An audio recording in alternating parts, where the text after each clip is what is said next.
A sit down with Modern Meeting featuring Adam Lyons. At this year's National Conference on Gambling Addiction and Responsible Gambling, I was fortunate enough to meet Adam Lyons, host of the Modern Meeting podcast. We sit down for a casual conversation around gambling related topics that include changing the narrative that help is not out there, reducing the stigma related to having a problem with gambling, and what can be turning points for those being more comfortable sharing their story, and what led to creating his podcast and how it's changed over the years. With lived experience and a mission to help those impacted by gambling, Adam's story and purpose allows for exploration and discovery of how we can continue to thrive in this profession.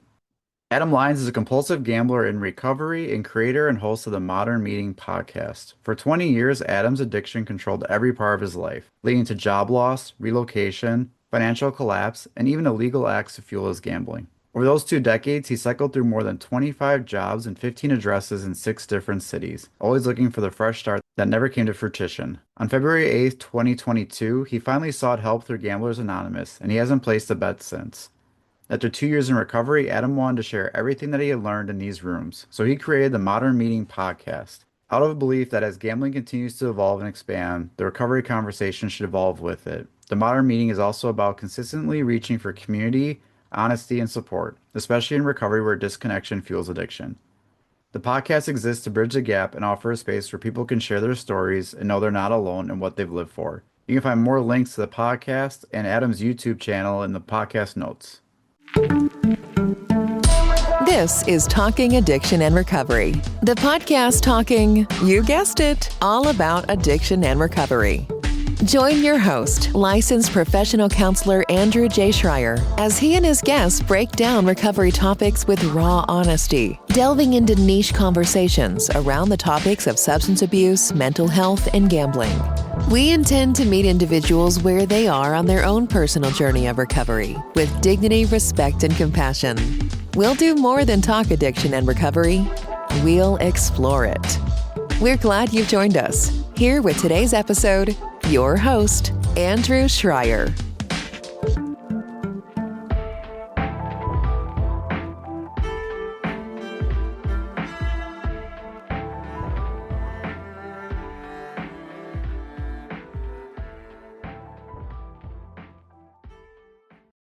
I want to welcome Adam Lyons to Talking Addiction and Recovery podcast. Thanks for joining me, man. Thank you. Thanks for having me.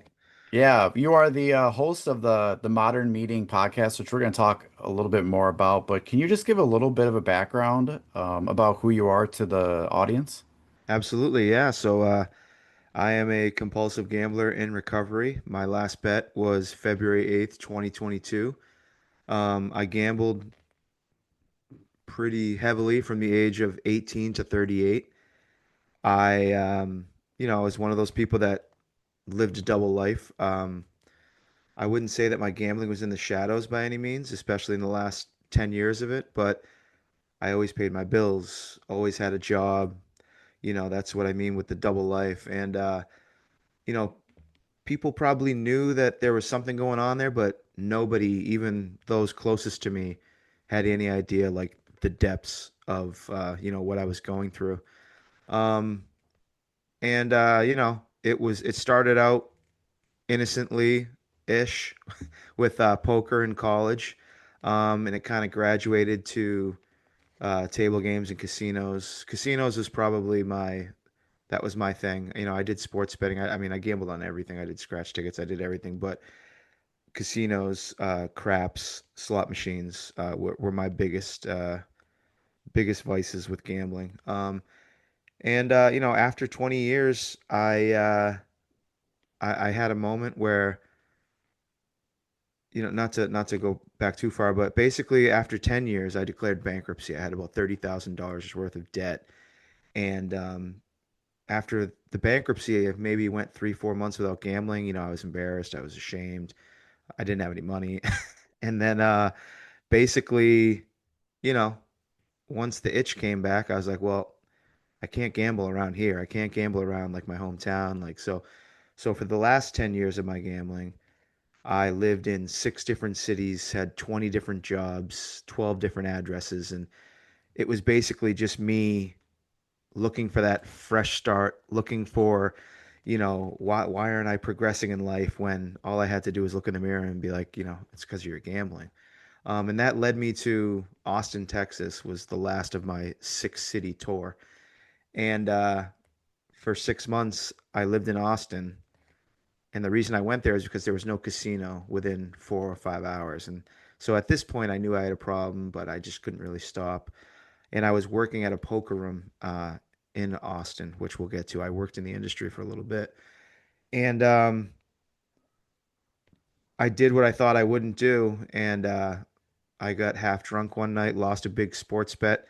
And then I drove 5 hours in the middle of the night to Windstar in Oklahoma, was the nearest casino. And I emptied every account I had. I borrowed from coworkers I barely knew. And when the dust settled, I had lost a lot of the money that I was supposed to be saving to move back up east. And sitting in that parking lot in Oklahoma, I had what I've now realized was kind of a spiritual awakening, um, where I had this feeling wash over me that I can't describe to this day. But all I know is that in that moment, as I'm looking around in Oklahoma by myself, 5 a.m., like I don't want to live this life anymore. Like I want to live life, but I don't want to live this life. Like I'm ready.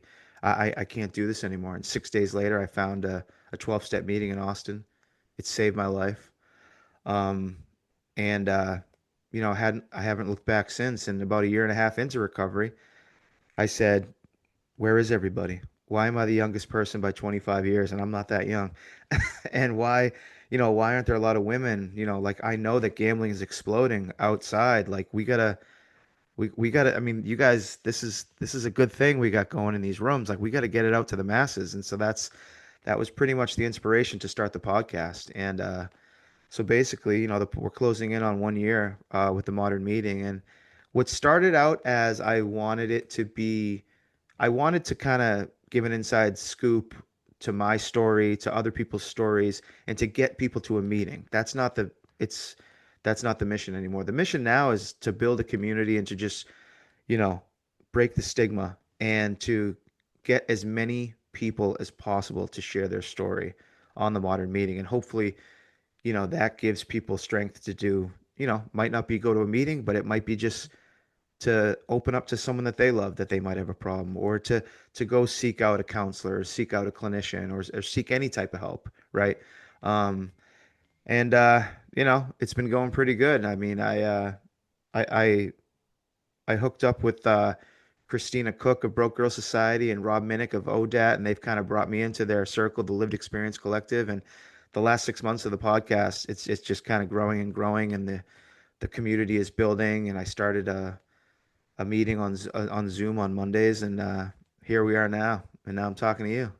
Yeah, that's amazing. And for listeners who don't know, like we have met before. We met in person Hmm. at the national conference, and one thing I did notice was part of that the Lives Collective group, which is uh, a few individuals with lived experience who have podcasts, and it's been started, slow, silent, but the noise is to me getting louder, getting more recognition. But it really started with people with lived experience sharing their story on a platform of a podcast, and that's pretty unique for the gambling area because that's not one that I don't see that familiar with other areas. But this is a group that knows each other that's all across the country, right? Like was it five I think state? there's, yeah, Like, I mean, we got people in Oregon, we got people in Oklahoma, Philadelphia. I'm in Massachusetts. Yeah, it's we got people all over the place, and we're growing. We're looking to bring on more members for sure. yeah, so that's incredible because I've always said gambling in so many areas is so far behind than where we are with like substance use and mental health. And even though we continue to talk about the needs in all those areas, that gambling has always been way below the surface, way, we could say substance use and mental health have maybe gotten a little bit more miles down the road, but gambling awareness, education, resources, treatment is still half a marathon back, like way, way back. So to see this being something that elevates it, that makes it unique, to me does recognize that there are some things about gambling that's catching up or that's changing from how it used to be. Maybe not as much as we want, but we are seeing more people share their stories. We're seeing more platforms of gambling and talking about it.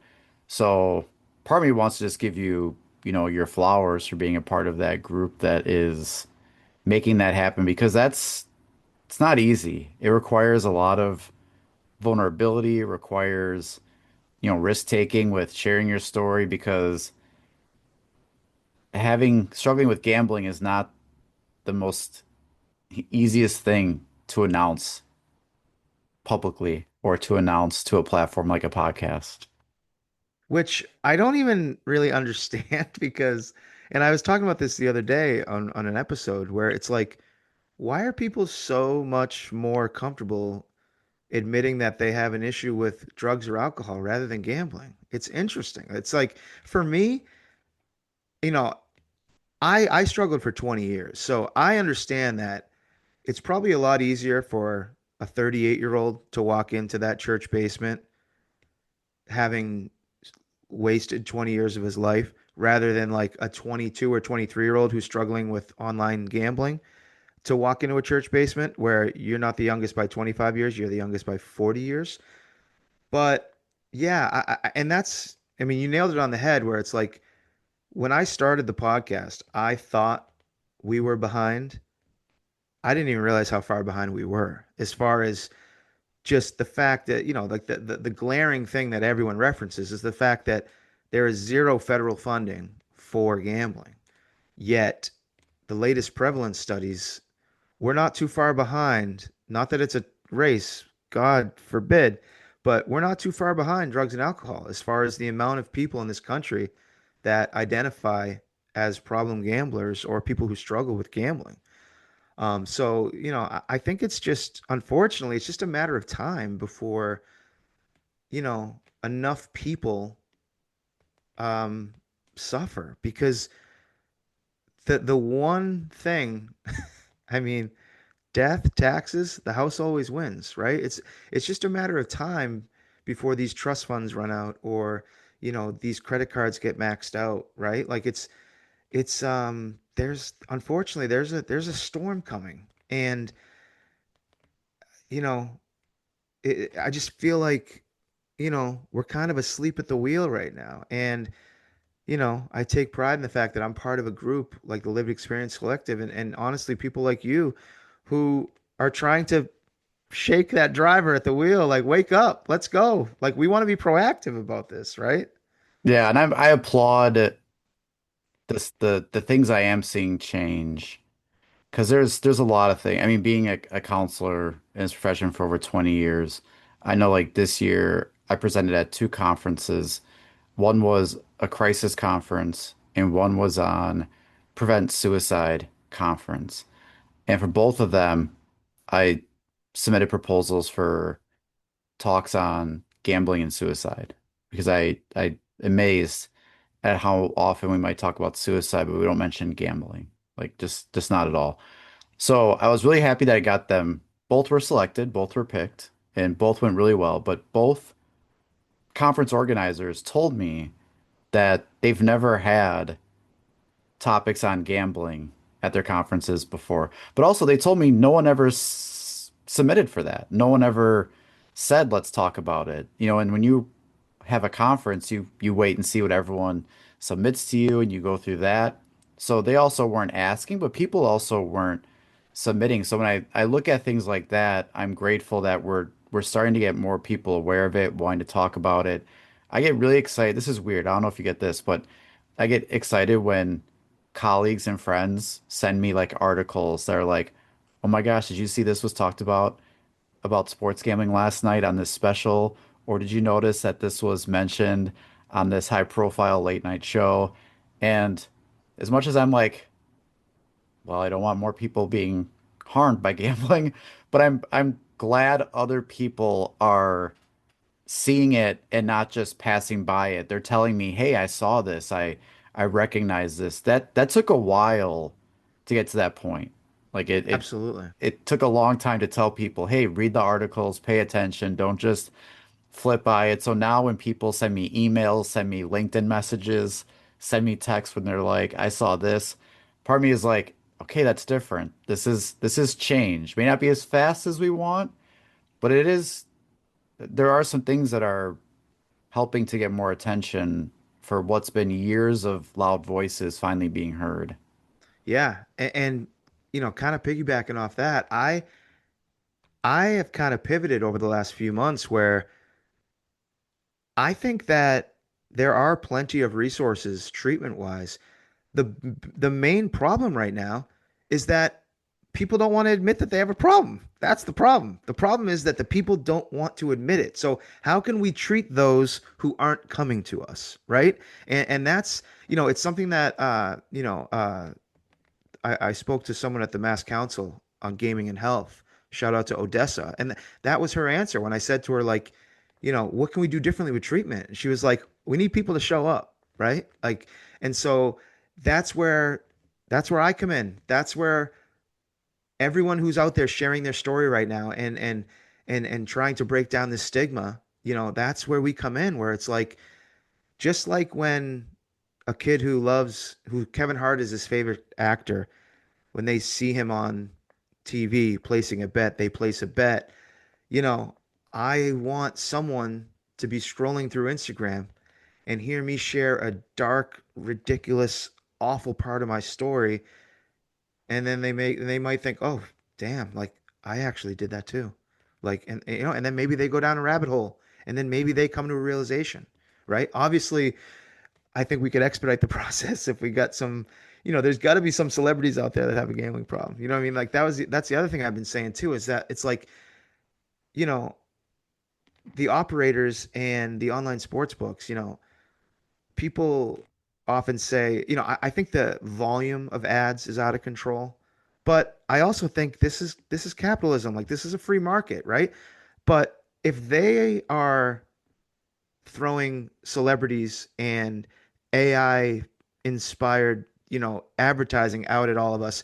And we're just, let's pass a bill at Capitol Hill and let's do things the right way. Like I just don't think that's working. Like let's throw some celebrities in the algorithm, right? Let's find someone out there who has a name even if they just struggled with gambling. Like I know someone like Kendrick Perkins, former basketball player for the Boston Celtics. Like there's clips of him online talking about that at one point he struggled with gambling, right? Antoine Walker, another basketball player for the Celtics, unfortunately, it's public knowledge that he struggled with gambling. Like, get one of these guys who's in recovery to go around and do some outreach and do some, spread some awareness. Like, like that. Let's try to That is match important. them. Yeah, I didn't think about that because when I think about other things going back, there was always some known celebrities that sort of did put a spotlight. Like I think one of my earliest ones is like Dick Van Dyke with alcohol. Like he yeah, was one of the first. I don't think he was like the first, but to me, like he was one of the ones who had like a well-known figure and talked about his struggle with alcohol, and that became like a really big change. And you look at how many celebrities now talk about being in recovery or no longer using some substances like drugs. yeah, Or even hear about like you mentioned NBA and we saw like the big thing with like Kevin Love. You know, when Kevin Love talked about his mental health, mm-hmm, we're hearing people talk about mental health. We're hearing other celebrities and musicians and other people share about mental health, but you're you're right that gambling has yet to really see someone who's an individual that people can connect with on like a larger level, seeing that they struggle or they're in recovery from gambling. Whoever does that is gonna get a lot of praise because yeah. that's tough. No, and I think too, like to your point about like celebrities, like I mean, I literally think all of my favorite actors are all well-known sober people like Bradley Cooper, like, right? He's sober. Armchair expert Dax Shepard, one of the biggest podcasts in the world, like he talks about mental health. He's sober. I don't think that it's a coincidence that if you look at alcohol consumption over the last couple of years, it is down like I don't know the numbers, but it's down a lot. I worked in the food and beverage industry for a lot of years, and I have a lot of friends in there, and they're like, Adam, nobody drinks anymore. Yeah, And and the NA stuff exactly, is and that's not a. I, booming. I I think that you absolutely can attribute some of those numbers to this new celebrity way of living life, without having a drink. So it's like I think there's something there, guys. Like there's got to be someone out there. But that's the thing too. It's like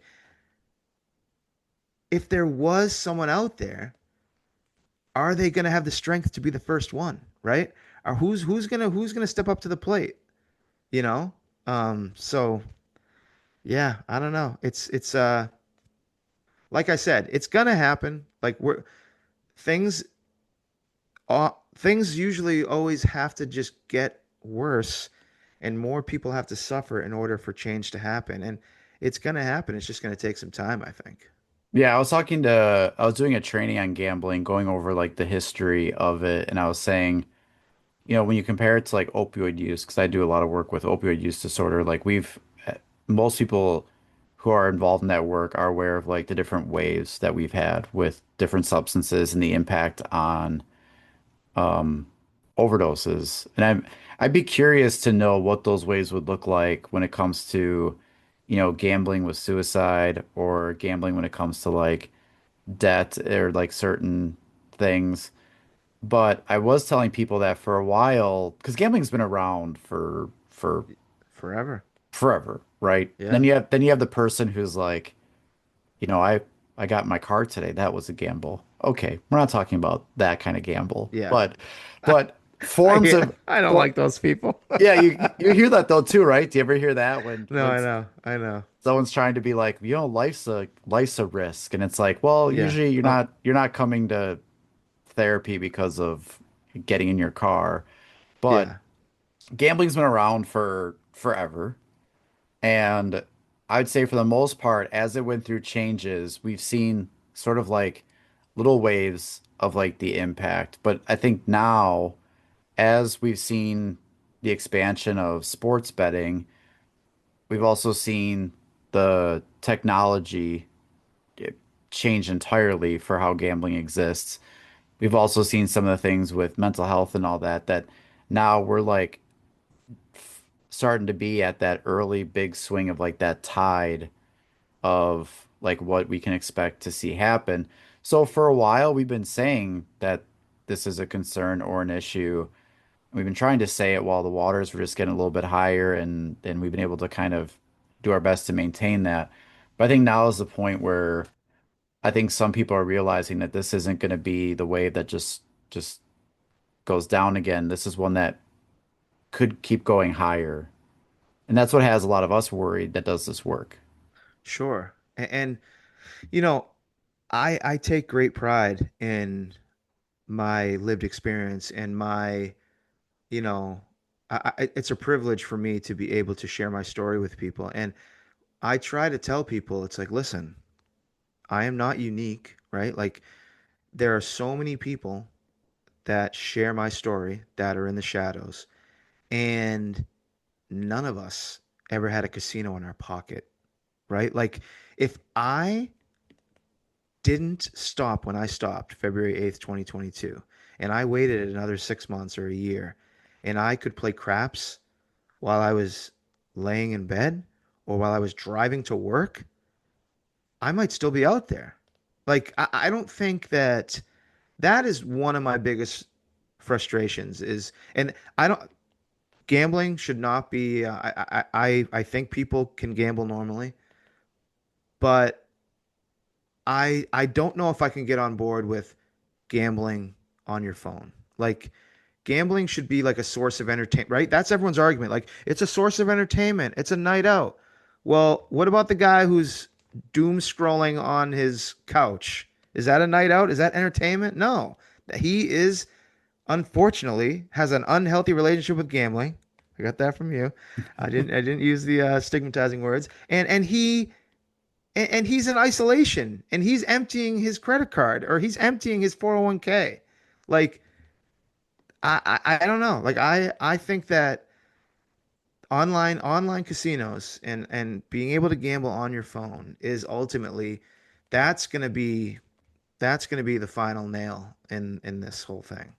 I realized that when I started working with people and how we had to work on coping strategies and ways of getting out of certain situations was so different when they were using a phone versus like I remember when I first started working with gambling, it would be like the person at the casino and they just lost all their money and they were going to the ATM. And I remember this. I remember some of these individuals where we would talk about like coping skills for not going back to the ATM. There'd be that buffer zone between like I just lost it, now I need to go like get some money or how can we work on you just like walking straight out? Who could you call? Like there used to be a little bit of a buffer in between some of the action, I would say, because there Mm, was like these things that you had to go places, you had to get money, you had to do all that. But now I've seen the buffer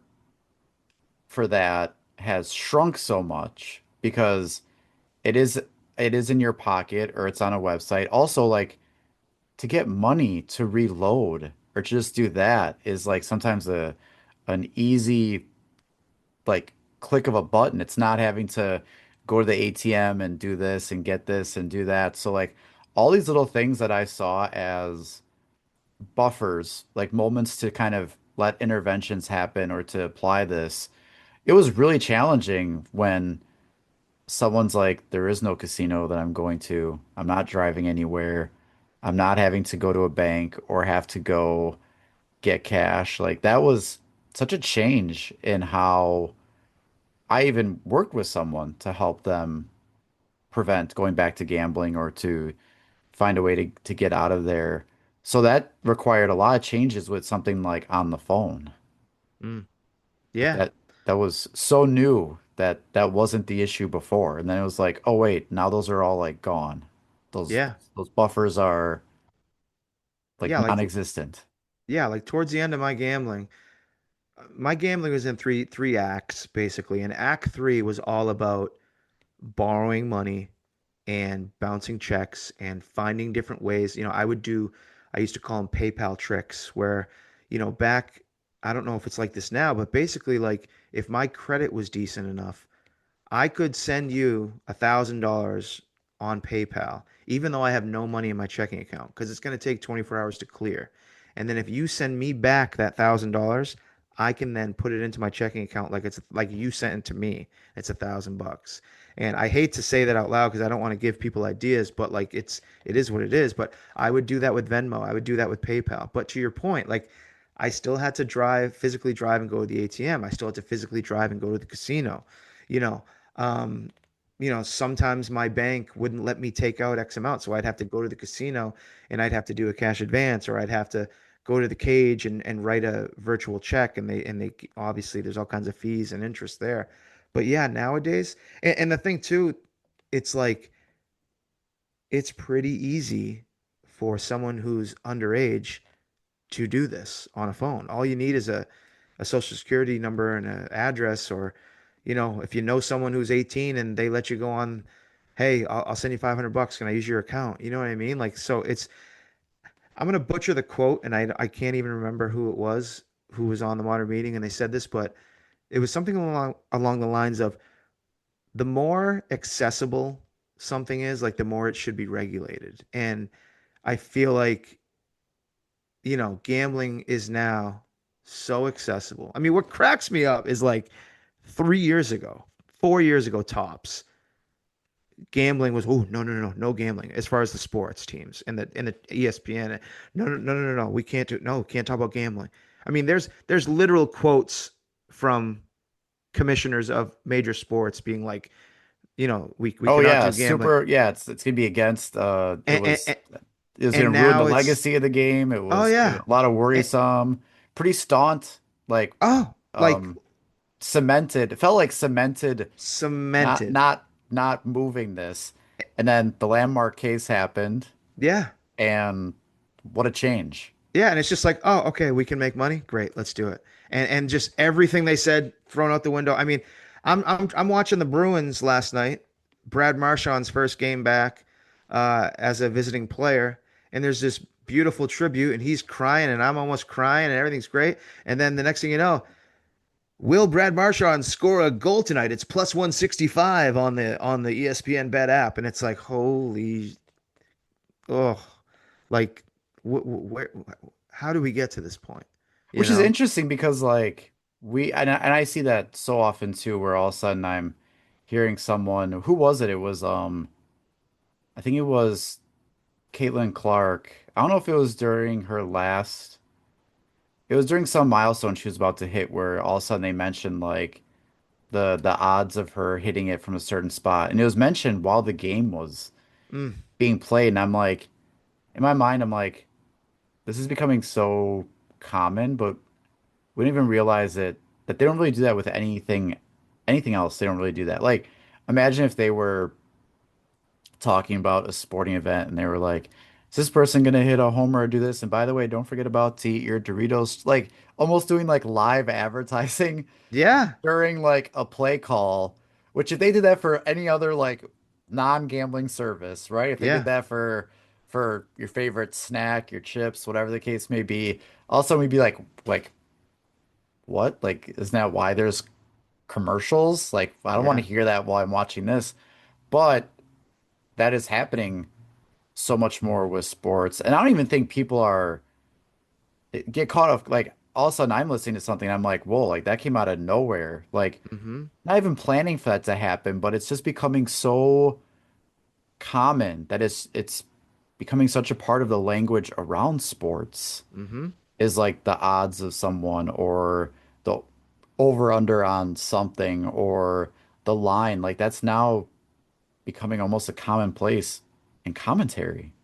Yeah, they almost lead with that rather than the actual like matchups. You know what I mean? Like that. I mean, instead of like analysts like on a pregame show, like, okay, who has the advantage at quarterback? Who has it? They're talking about like, all right, what's our same game parlay going to be?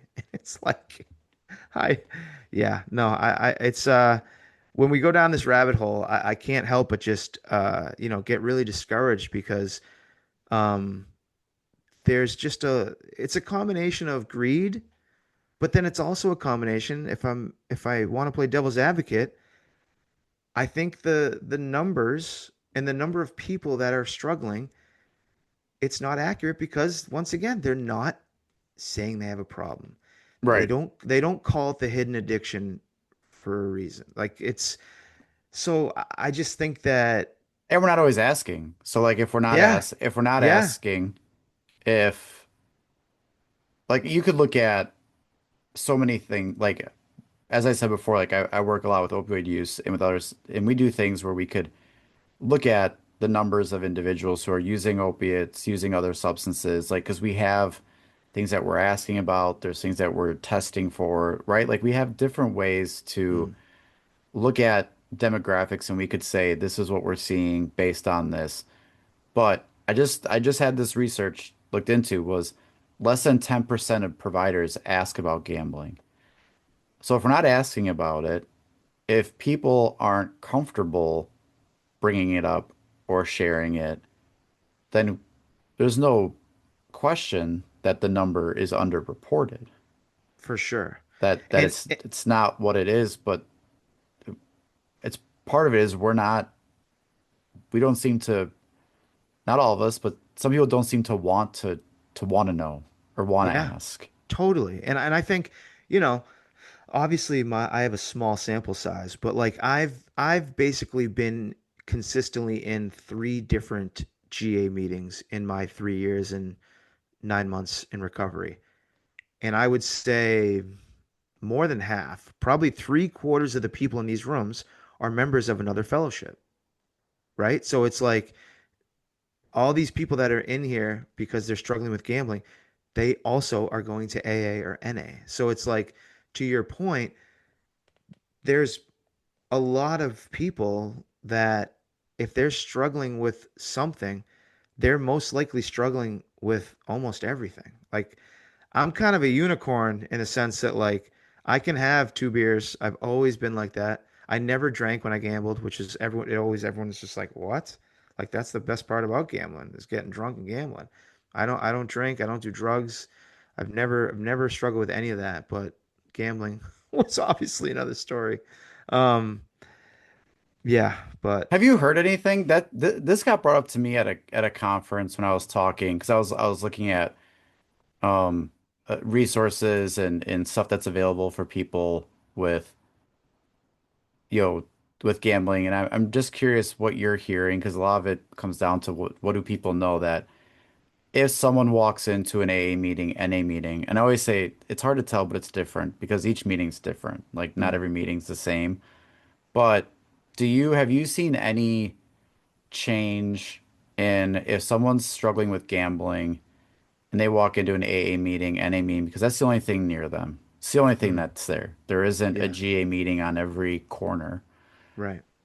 Have you heard from guests or in your experience that that's being more welcomed or being Yeah. more accepted? Because I think that's come up quite a bit. What I tell people is, from what I hear, it's been more acceptable to whatever you're struggling with. This is why we're here. But I know in Yeah. the past that wasn't always as welcoming. So any thoughts on that or anything that you're hearing? Yeah, I mean, in my experience, both in the rooms themselves and also talking to people on the podcast, I think if someone walks into most, if not all, AA or NA meetings and they start talking about gambling in their share, they're gonna get pulled aside at the end of the meeting, and be like, hey, sounds like you might need to go to GA too. You know what I mean? There's a very good, you know, brotherly, cousinly relationship, I think that the AA, NA, and GA have. But I've also heard and spoke to people who I've had a few people early on in the modern meeting that were just struggled with drugs and alcohol, and they were like, I didn't even know that GA existed. This is 2025, right? Like, and they're just like, I didn't even know there was a GA. But yeah, it's awesome. Sounds like you guys are doing the same stuff we are. 12 steps, cool. Yeah. Like, and that's essentially, I mean, a lot of GA's literature is just plugging in the word gambling for alcohol, you know? But yeah, I think once again, I just think that, you know, you know way better than me, but as far as like, it was just put in that section of the DSM-5 like what, like 10 years ago. So it's like the science world didn't even consider it that big of a deal 10 years ago. So, I mean, what are we supposed to think, you know? I mean, but then it's like, there's some people that I've been in meetings with who have been going to GA for 40 years. So it's like, I don't know. It's it's obviously an ongoing thing that, Right. I think there's a lot of people who care. I will say that there's a lot of people who care right now, but we're all going in different directions. We're all trying different things. We're all trying to put out this fire like in our own ways where I think, especially when it comes to like the lived experience community and the science community, like I think they need to do a lot more collaborating and talking. And I think, I just think that recovery, especially obviously like the two big things like prevention and treatment, like we need to do a better job of trying to just, whether it's like a hub, like a centralized hub, like I know there's 1-800 Gambler and there's other things that are nationally known, but I think we just need to do more, right? Because, like I'll talk to someone like Tana Russell in Oregon at Evergreen. Oh, no, not Oregon. They're in Washington at Evergreen, where it sounds like they're doing amazing things. They have all these resources. They have all these different programs that they're doing on a next to no budget. And then you have other states that don't even have a council for gambling, That's so right? So, true. That's so true. There's so many when people ask questions to me about some resources or things, there's usually a place I can reference or a state I can point to and say they've got a really amazing program that does this, Yeah. but it's not replicated all over. And then I say there's a really amazing, like when it comes to this though, which is different, this place does a really good job with this, but it's not replicated all over. So if you Right. really want the great part of this, you got to go out east. If you want Yeah. the really good part about this, you got to go northwest. But like there are like I give this is where I give a lot of credit to becoming a gambling counselor. One of the things that it did for me was it really makes you have to be willing to talk about finances with somebody. Because you can't not talk about finances with gambling. Like it just doesn't work, right? You can't just be like, "Oh, okay, like you've lost some money. Well, let's talk about like managing your triggers with money." Like, no, you got to talk about how much are you in debt? How much do you owe this person? You got to talk about what's repayment going to look like? I've always said we don't do the best at that with substance use Mhm. and mental health. Like we look at those areas and someone tells us how much they're using, how much they've spent. Sometimes they say they're going to go to treatment and people kind of like wipe away their debt. They kind of say, well, they went to treatment, so we're just gonna anything that they stole or anything that they borrowed to get that, like, hey, at least they got into treatment. Gambling doesn't let that happen. Right. Gambling debt follows you. So I say that because there's a lot of great places I know that have amazing resources for financial recovery. Hmm. I forgot, I don't know if it's your state or one of the states that even has like a 1 year program if you live in the state where you can get help for gambling for finances. And for like a year, like you can get this support for free. And like that's really amazing, but it's in that state Yeah. only. This Right. is not one that we have replicated in all of our states. So I'm really glad you brought that up because gambling does have some amazing work and programs that you wouldn't always hear about. The people who do, it does tremendous work, but because of the work that we do, it's it's not replicated, Yeah. you know. And honestly, as we're talking, I'm kind of coming to a realization that, say what you want about GA, but it's the same yellow book in all 50 states, right? It's the same red book in all 50 states. And, even though some meetings are probably more welcoming than others, and some meetings have a lower median age than others, they all they're all operating under the same set of steps. And I think that most GA rooms are welcoming, most GA rooms are warm, most GA rooms will help you. And so, you know I think that even though GA, I feel like GA, right? How I feel about GA is that, like, they have the answers to the test inside all those church basements, but they don't want to share it with anybody, right? Like they don't want to promote themselves. They don't want to, like, I can remember when I was thinking about doing the podcast, I was like, hey, why don't we like put something in the paper on social media letting people know that we're here? Oh, no, no, no, we can't do that. They need to find us. What? What? We don't need to put our names and addresses and faces on there. Let's just say that, like, if you're struggling, there's a Gamblers Anonymous meeting Tuesday nights in Rumford, Rhode Island. Like, we can't say that? No, can't say that. Can't do that. And that's where GA drops the ball big time, you know? Yeah. And for me, I go to the places, had to stay grounded with some things, but also had to be willing to like realize that things are also different at times. Sure. Like to me, I would hope that any person, and this is where I go from whatever meeting it is, I'm just hoping that if someone walked in and said, I'm struggling with this, whatever it is. I don't know what to do, but th this is why I'm here. To me, I'm I try to be the ultra supporter where I'm Mm, like to anyone that comes to a meeting or walks in somewhere and is saying to a bunch of strangers, I don't expect them to know everything at that point. I don't expect them to have all the answers. It's probably why they're there. But to me, like, I just want to see that person welcomed and knowing that they made the right choice to come here.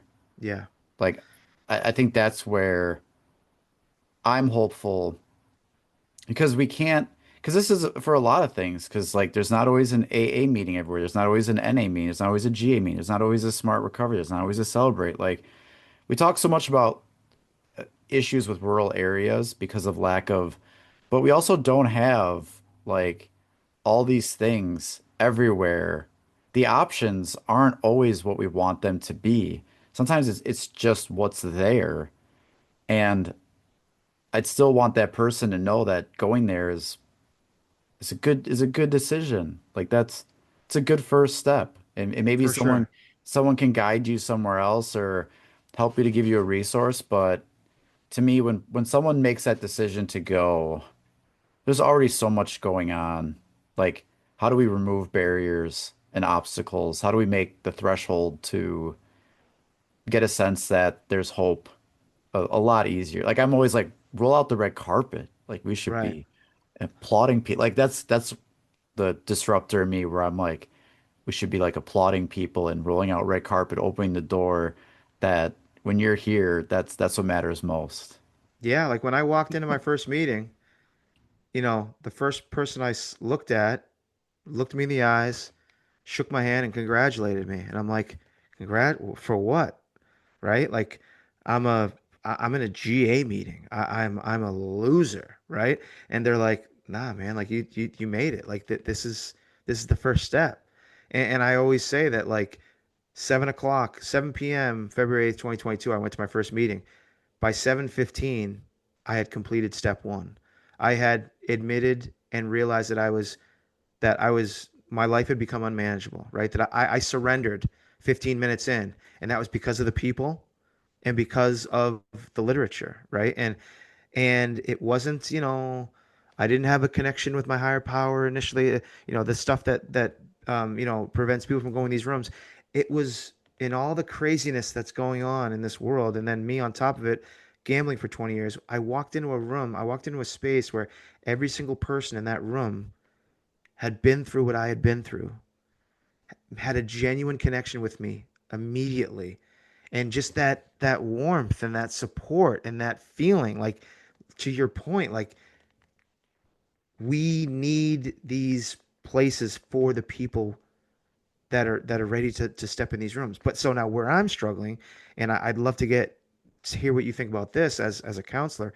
So I'm in the process of getting my IGRS, the International Gambling Recovery Specialist. And I talk to people and I'm doing some one-on-ones, and I'm I'm not gonna say I'm struggling, but like some of these meetings where they either go back out and gamble after they had me convinced that they were good to go, or I can tell that they're most likely lying to me and they are gambling. And I can see myself. It's like I go back in a time machine. I think of me 10 years ago lying to my parents, lying to people, and it breaks my heart. And then I have to stop myself and say, Adam, it took you 20 years to get help. So you got to give these people some more time, right? But that's just the power of it's the power of this. I don't want to use the D word, but it's the power of that hold that gambling has on them, that they're willing to lie, to cheat, to steal. They're willing to do whatever it takes. And it's just I give so much credit to all of you people who work with people who are struggling and dealing with the relapses and dealing with the lying. It's something that I need to absolutely like get used to and work on. So there's something I, not many people ask me questions on this Yeah. podcast, on my podcast, but this is why it's great. So I will say that I s- I've been doing this for over 20 years and I'm not the same counselor I was today than when I first started, but when I first started, I worked in all places that you they were abstinent from substances. And not that they necessarily chose to, but I worked at a group home for kids. I worked at a halfway house for men. I worked in a residential program. So these are where people like they live. And they get treatment, and kids went to school, guys went to work, but also they were very strict, no, couldn't use substances policies. You'd get kicked out, or if they were on probation at the time, which a lot of them were for one of the programs, they would get taken back and thrown in jail.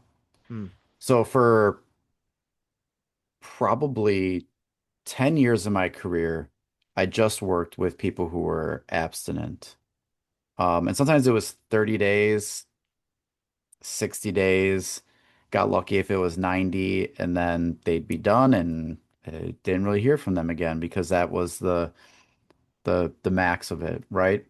So, and I loved all those experience. I think back a lot of where I worked and what I take away from them. But then I started working in a place where people were still actively using. And I realized I really never worked with anyone who was still using. I didn't know what that was like because I was always working with someone who had to stop because of like they were in jail or they had to go away, and it was always working on prevention, like Hmm. preventing using again.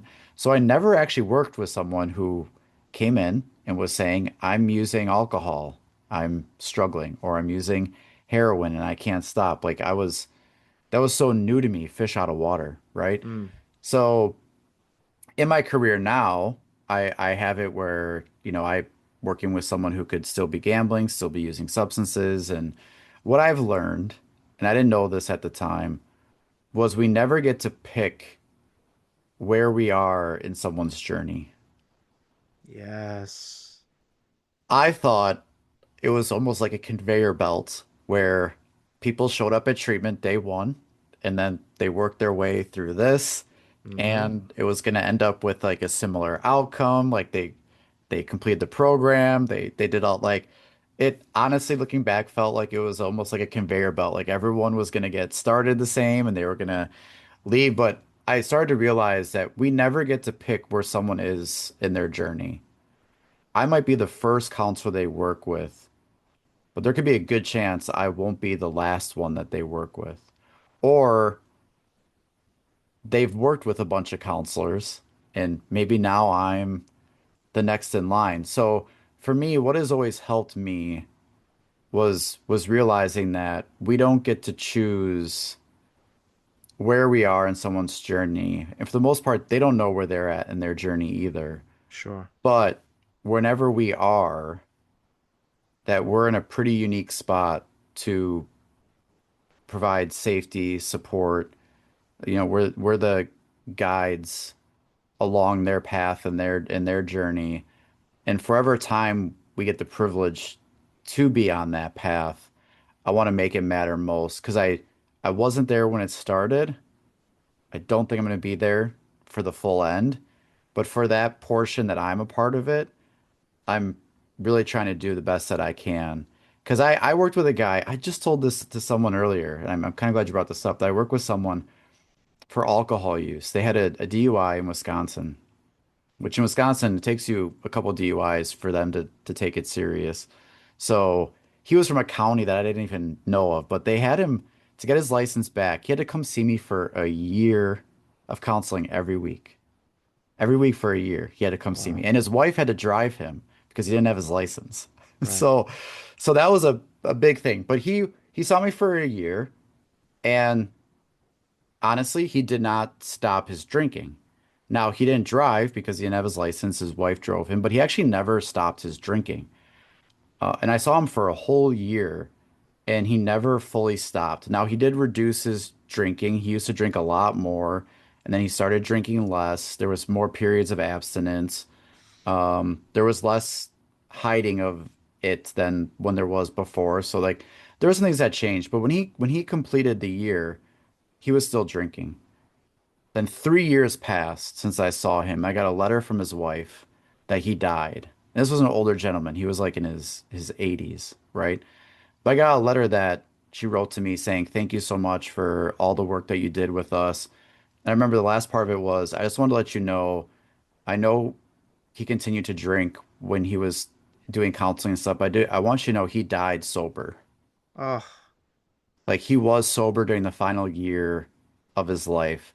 And for me, I got to be along with him in a different part of his journey, and I'm really grateful for that. Definitely. And to me, I think some of us look at it as, oh, if you had been sober during my time, that we, but to me, like that wasn't the part I was joining him with. I Right. got to join him in a part that was different. So I use things like that and reminders to think about the fact that most people don't know where they are in their journey. So the best thing we can do is to support them wherever they are, but we don't know where that is, and we don't get to pick. We don't get to pick the, okay, we're gonna join you when you're sober and enjoy this. Like we might see you when you're in the worst of your worst, Mm. in the time that you are struggling more than anything. And what can I do in those moments? Because I want you to know there's still support and help wherever you are along that journey. So I hope that Mm. helps you. Um, I'm so glad I asked you this. That was amazing. That's why you're the pro. Oh my yeah, God. but that took some time to understand and Yeah. learn, and a lot of experience. So yeah, I appreciate you asking that. That's great. Yeah, no, it's awesome. So I want to talk, before we kind of wrap things up, I do want to get back to when I hear people talk about gambling, sports betting in particular, because that's getting a lot of attention, gambling on phones and all that. I do get sometimes a lot of the doom and gloom feel, where sometimes it's like, I don't know if I walked out of here feeling that we can do something about this, or like what was the takeaway? Because we want to provide education, we want to provide awareness, we want to let people know there's some serious things, but we also want to let people know there's things that we can do, that there are things we are doing, that it doesn't have to get to the point that it does. So knowing what you mentioned about creating space where people can go to the treatment that's available or attend the meeting that's there, that gap between, we know that there are these services, there are these resources, but people aren't showing up or people aren't knocking on the door. I will say people come to me more often and say I have a problem with porn than a problem with gambling. See? Yeah. So how do we, or how do you like think about how we can bridge that gap where we can make those paths more clear, that there is somewhere to go, or to illuminate, these roadways to the different things that are there for people. Like how do you do that, or how do you think we can get better at highlighting what is out there for people? Because there is stuff. Like this Yeah, isn't nothing.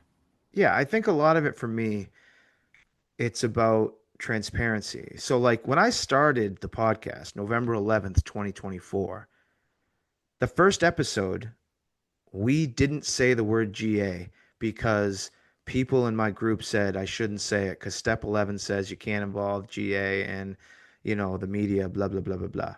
So for the first few episodes, we would be like, I went to a 12-step meeting, and now 72 episodes in, we say Gamblers Anonymous, we say GA, we talk about specific cities that we know have good GAs. Like LA right now is like, I think, the mecca of GA based on what I've researched and who I've spoken to. Like there's so many amazing meetings in LA for young people, for LGBTQ people, for everybody. But yeah, I think it's a lot of it. A lot. I think the most effective voice, and I know I might be biased, but the most effective voice right now is the lived experience voice, as far as illuminating these different pathways, like you said, because we've done it, we've been there, right? And so it's just a matter of, you know, it's the people like Rob Minnick, like Odat, who's reaching millions of people, millions of young people on TikTok, like, you know, but kind of circling back to, your amazing answer to my question is that we can show all the pathways in the world, but until that person is ready, we're kind of at a standstill right now, right? Like I think we're experiencing like that 7-year lag that some studies say, where it's like from when you first start gambling until you hit that rock bottom moment. It takes years, right? Because like you're gonna hit a rock bottom, then you're gonna stop, and you're gonna white knuckle it. You might go to a couple meetings, but you're not ready, and then you get some money back, right? The dust settles, and then you go back out. Like so, for me, it's definitely about showing people the resources, but it's also about educating, right? It's about letting parents know about some of these red flags. Like, hey, if your kid is going to Target and getting a vanilla Visa gift card and they're all over his room, he's purchasing skins. Shout out to Kim from the Modern Meeting. Like her son was gambling at 11 years old, right? The kid, I mean, he's 11 and he's on the video games and she didn't know. Like because these kids are smart. You know what I mean? But like if and I tell people all the time, like when I answer the hotline in Massachusetts where I'll tell parents like I think my kid might have a problem with gambling and he keeps asking me asking me for money for this and that. And I said, spoiler alert, he's asking you for money for gambling. Like there's no, you know what I mean? So it's like I think educating the parents and with the young people, I think there's a lot of education out there. It's unfortunately for the young people, I think, the thing about my gambling is that I was born with it. It was on my mom's side of the family. I was playing craps at 9 years old. I was scratching scratch tickets. I was watching people scratch tickets. My path was it was going to happen no matter what. But I think right now in 2025, we're making people, right? Like Mhm. we're with the accessibility and the volume and just, who is not going to sign up for a $5 bet if they're going to get two or $300 in free credits? Everyone's going to try it, and there are some people who I think will try it and then never play again.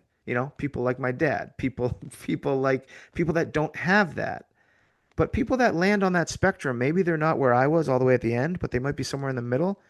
They're getting pushed over that side because of just how it's normalized and how, I used to work in the restaurant industry and I have people randomly text me like, hey, a senior in high school, hey, how you doing? Good, good. Yeah, I think my boyfriend's friends, like they have a problem with gambling. They're in high school. And I told them about your podcast. Like, that's all these little sample sizes like it's not just happening in Southeast Massachusetts, right? If Right. it's happening there, it's happening everywhere.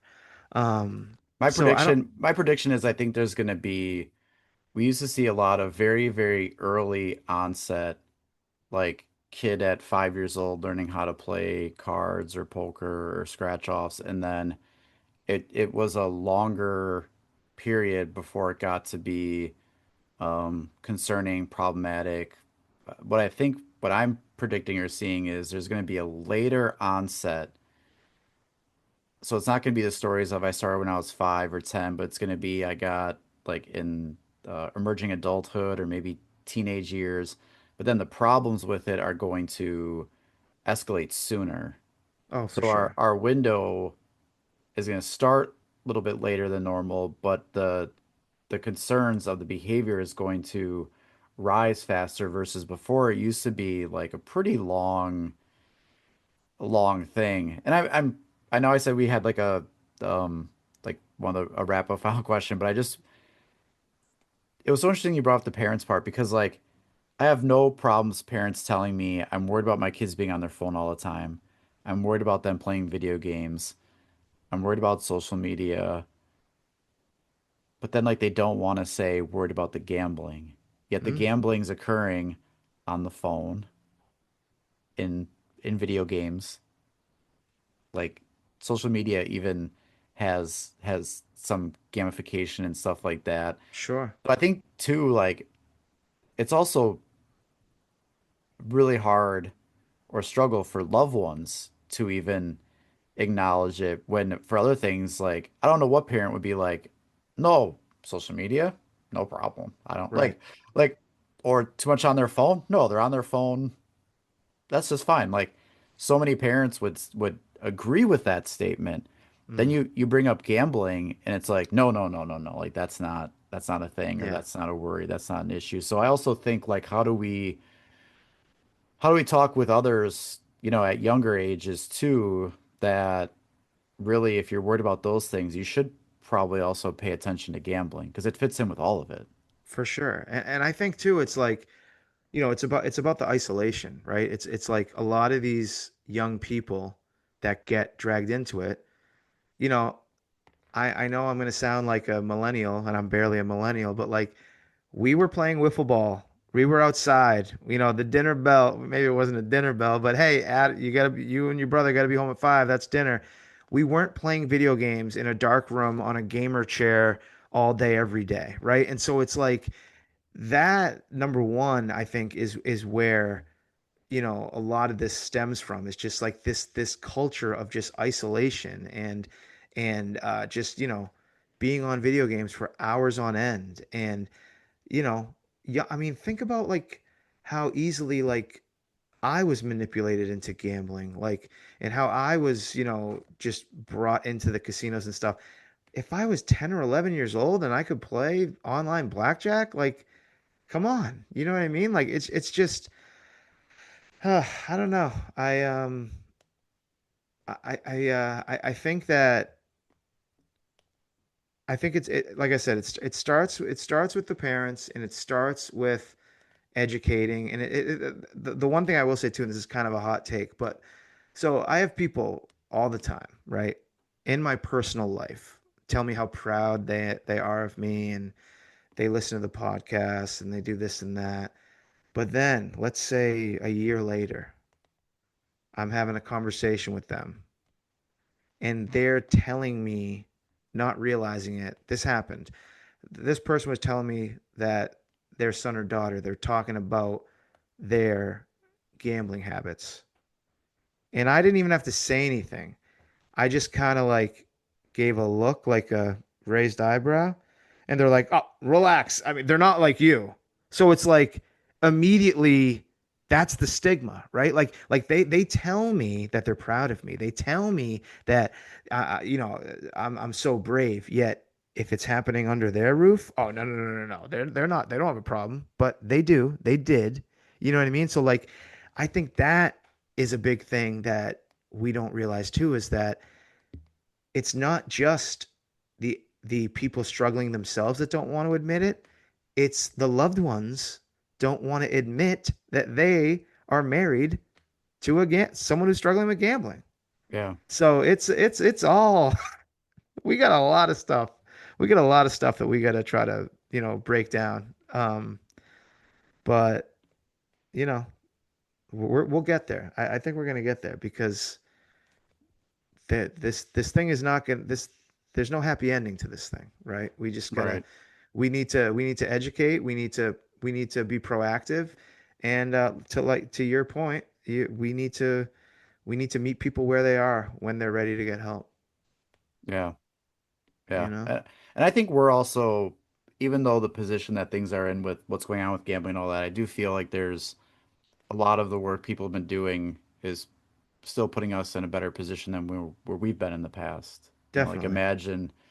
imagine if the people we know, people we run in small circles with, gave up because of not being heard, not being listened to, all this would be going on without a lot of them being ready. Like this is what they've been preparing for and talking about. So a lot of kudos to people like you and others in this field who have just been constantly being the voice, because may have been silent or muffled out. Doesn't mean people weren't screaming and hollering and warning, but I think there's more ears that are tuned in now than there were before. So, all right, final takeaway. I know one thing that we are gonna do is I'm gonna join your podcast in the future, so this might just become a part two of our conversation. Definitely. But what final takeaways would you want audience members to know based on our conversation and the work that you're doing with the modern meeting? Yeah, obviously, would love for you guys to check it out. It's available on Spotify, Apple Podcasts.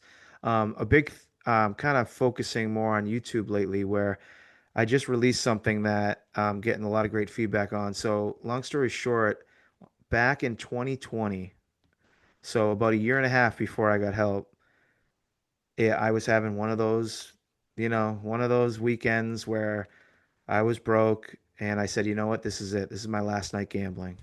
And I said, you know what, I'm going to videotape this. So that's going to make me not gamble too. And so I videotaped myself gambling, living in Vegas. I had about 2 hours of footage of me gambling, and it sat on my phone for 5 years. And once I started the podcast, I said, well, I'm gonna have to show this eventually.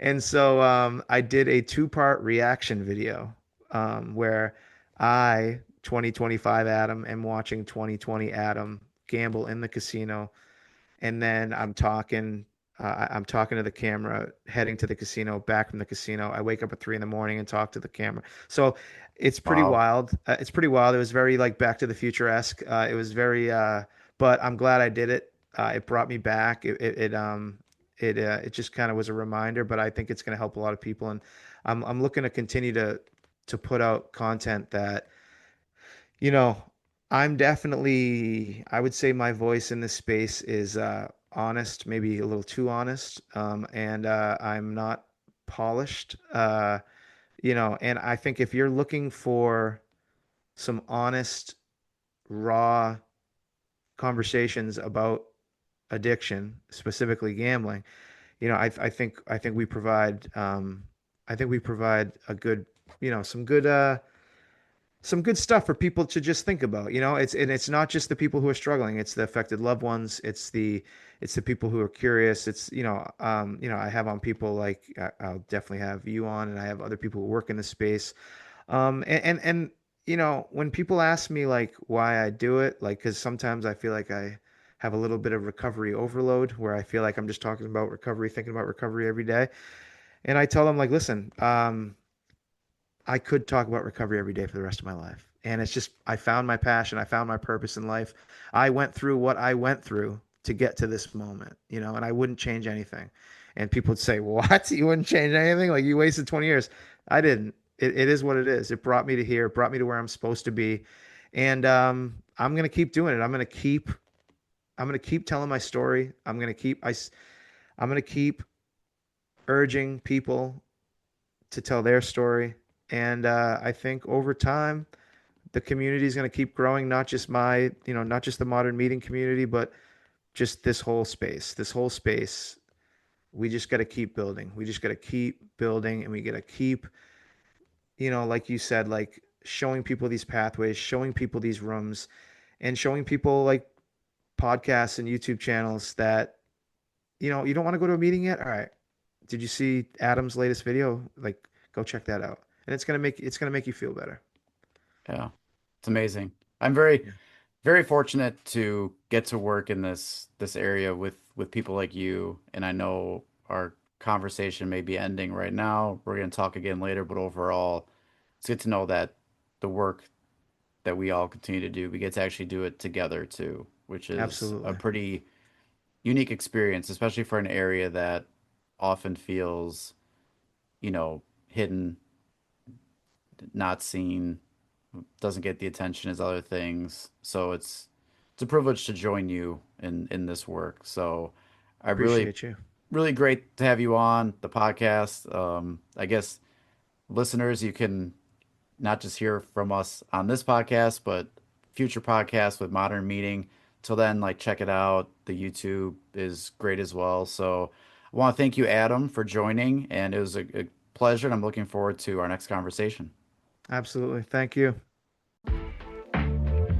You've been listening to Talking Addiction and Recovery with Andrew J. Schreier. We're so glad you've joined us and invite you to connect further with the show and these topics at www.andrewjschreier.com. That's Andrew J. SCHREIER.com. You can also email us directly at talkingaddictionandrecovery@gmail.com and connect on social media, Instagram at Talking Addiction and Recovery, Facebook Talking Addiction and Recovery Podcast, and Twitter at TalkAR_podcast. To stay connected and never miss an episode, be sure to like, rate, and subscribe. Until next time, friends, let's keep talking addiction and recovery.